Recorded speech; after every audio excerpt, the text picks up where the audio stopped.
I'm sorry, but if you think there is a better M5 than the E39, you're wrong. Now, what we're going to do in this video is we're going to take the beautiful E39 M5 in, of course, Le Mans Blue, the only color that you should have an M5 E39 in, and we're going to update it just slightly, introduce some flame surfacing that was introduced by Chris Bangle with the E65 7 Series back in 2001 with the controversial Bangle butt.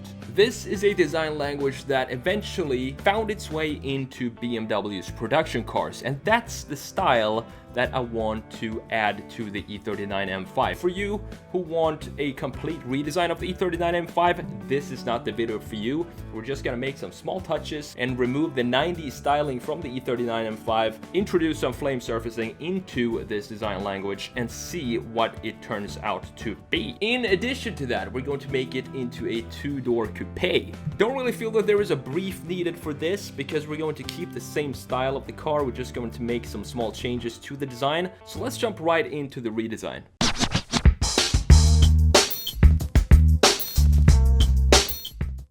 When the first BMW Z4 was introduced in 2002, it looked like it took the shape of fire itself, flickering and twisting.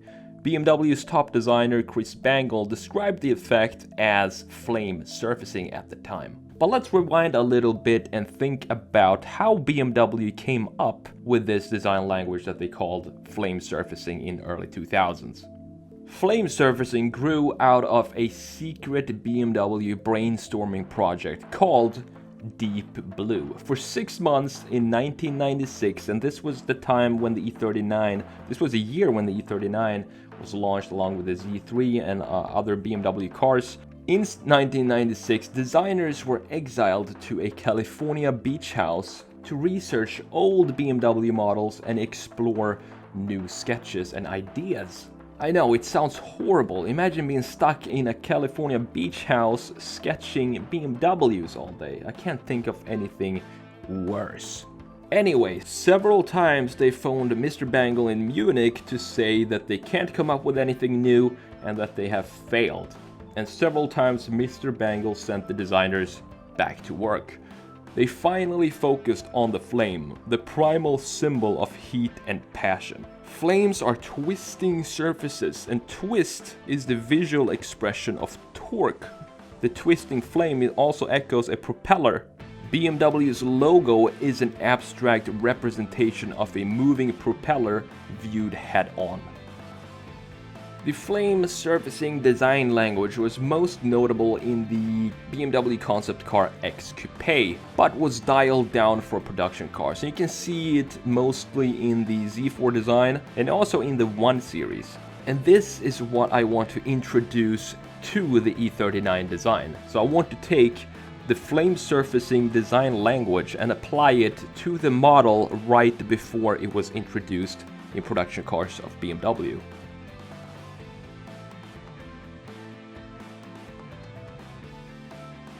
So what does this mean for the E39? What does flame surfacing do to the design of the E39? Well, first of all, if we're going to modernize this just a little bit, is to remove the plastic parts that wrap around the car. So the plastic protection parts, we don't want them on the car because newer cars just don't have those anymore. Secondly, the flame surfacing design language is all about, this is going to be kind of hard to explain, but if you have a sharp line, and if you have a sharp edge, and if you apply flame surfacing to a body of a car, you have sharp edges that kind of fades into the rest of the body of the car without any hard end points, if that makes sense. So it kind of melts into the car in a very smooth way. And where you see this most notably on production cars of BMW is in the shoulder line, and especially right above the front wheel and the rear wheel, so in the fenders of the car. And that's what I want to focus on in this E39 update.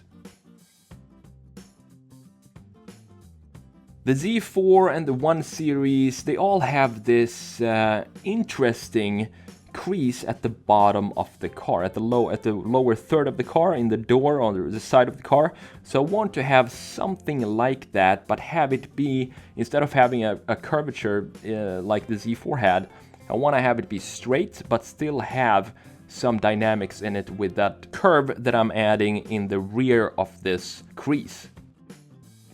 And I don't want to have it be too much curvature in this because it's an E39, and the E39 is a very, very classy, good-looking, stylish car. It doesn't have a lot of styling features that are unnecessary. So if I want to keep the flame surfacing on the E39, I can still use it, but I can reduce the curvature of the styling features.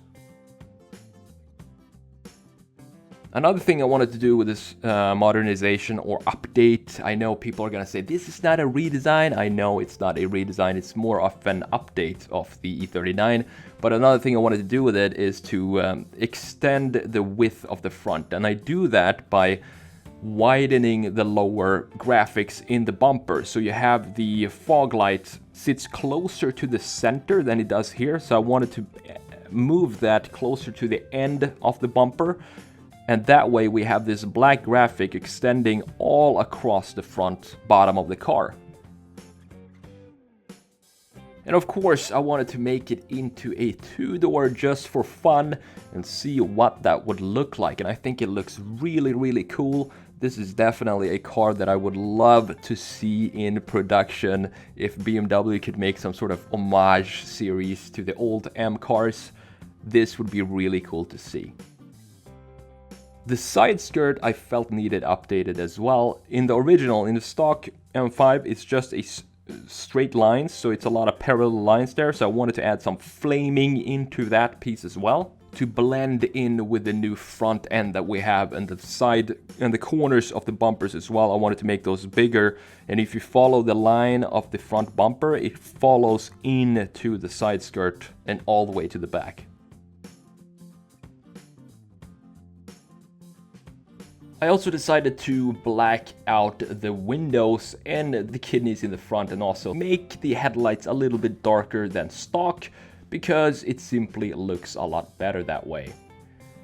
A couple of final touches for this modification of the E39 M5 is to fill out the wheels. That's what I'm doing right here. Just want them to fill out the wheel arches more than the stock version does. And that tiny change is just a little change, but it makes a huge difference to the overall stance of the car, and it looks a lot better. To put more focus on the flame surfacing, I'm adding some highlights to the fenders of this E39. And that is to add glossiness to the car and also define where the sharpest point of these lines are. So if you have the sharpest point being right above the wheels, that should have a white highlight above it. So that's it for this M5 E39 modernization or update. I'm not going to call it a redesign because I know some of you will be very triggered by that and you might spill your coffee. Then here it is, the before and after. Thank you so much for spending a few minutes with me today. If you want to learn how to sketch cars and products, I'm currently running a Halloween sale on my Analog Designer Pro Pack, which is my course bundle. You can get it right now for 92% off. So if you want to improve your sketching and drawing skills, you don't want to miss out on this opportunity. I'm gonna link it down below in the description if that is something that you would be interested in. Thanks again for spending a few minutes with me today. I hope you enjoyed this video, and if you did, as always, hit that beautiful thumbs up and make it blue. And if you're new to the channel, subscribe if you liked these kind of videos. I checked my stats recently and I saw that about 60% of the people watching my videos are not subscribed to the channel, and that's just not okay. I'm the Sketch Monkey. Have a fantastic day, take care, and I will see you in the next video.